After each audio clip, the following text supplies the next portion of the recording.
నేను టౌన్కి వెళ్ళి వచ్చేంత వరకు మీరేం చేయకండి, అర్థమైందా? ఎవరైనా ఉన్నారా? యో ఎవరు లోపల? అమ్మా, వచ్చే దారిలో ఒక అమ్మాయిని చూశాను. ఒళ్ళంతా ఒకటే రక్తంగా ఉందమ్మా. ఏమైందో తెలియదమ్మా. వచ్చి కొంచెం చూడండి అమ్మా. నమస్తే సార్. ఏంట్రా? ఏమైందో తెలియదు సార్. అడిగితే ఏదో పిచ్చి పట్టింది అలా అరుస్తుంది సార్. ఒళ్ళంతా రక్తం ఉంది సార్. మీరు వచ్చి ఒకసారి చూడండి సార్. అమ్మాయి ఎక్కడుంది? నా లారీలో కూర్చుంది సారు. నువ్వు ఎక్కడే ఉండు. అలాగే సారు.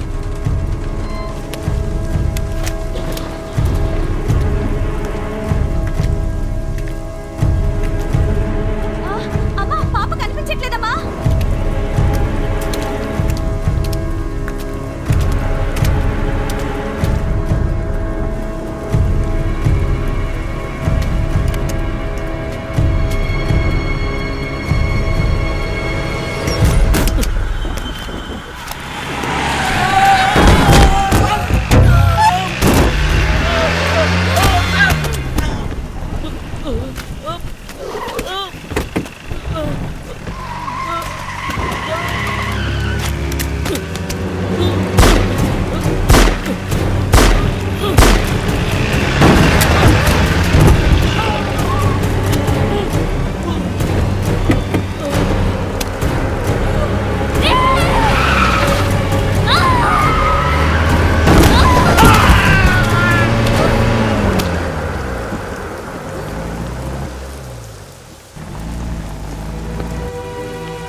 అంగవైకల్యంతో ఉన్న తండ్రిని, ఏ ఆధారం లేని కుటుంబాన్ని పోషించడం కోసం ఒక యువకుడు భయంకర హంతకుడిగా మారాడు.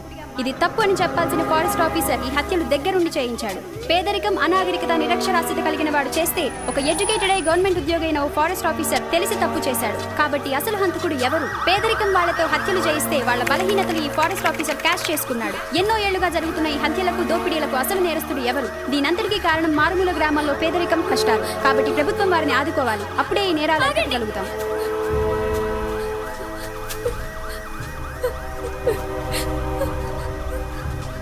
మేడం, 5గురిలో మిగిలింది మీరే అని చెప్తున్నారు. అసలు ఏం జరిగింది? ఇదిగో వీడియో తీయకూడదు. రావయ్యా.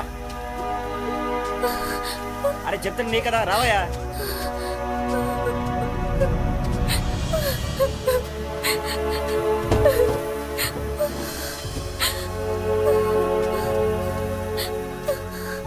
ఏంటి చూస్తున్నారు? త్వరగా కానివ్వండి. ఎక్కించరా, ఎక్కించు. తొందరగా కానివ్వండి. వాళ్ళంతా ఎవరు? త్వరగా ఇక్కడి నుంచి పంపించు.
సారీ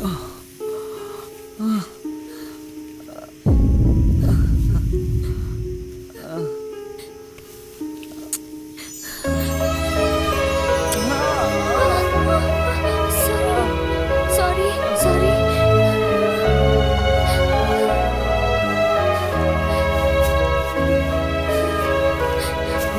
అయితే మీ బాబు ఇస్తాడా? మైలో కార్తీ పోదాం. రే చూడరా ఫిగర్. ఇద్దర్రా, అందుకే మనోడు రెచ్చిపోతున్నాడు. హలో ఈ కర్రోడికి ఇద్దరు ఫిగర్లా. ఏయ్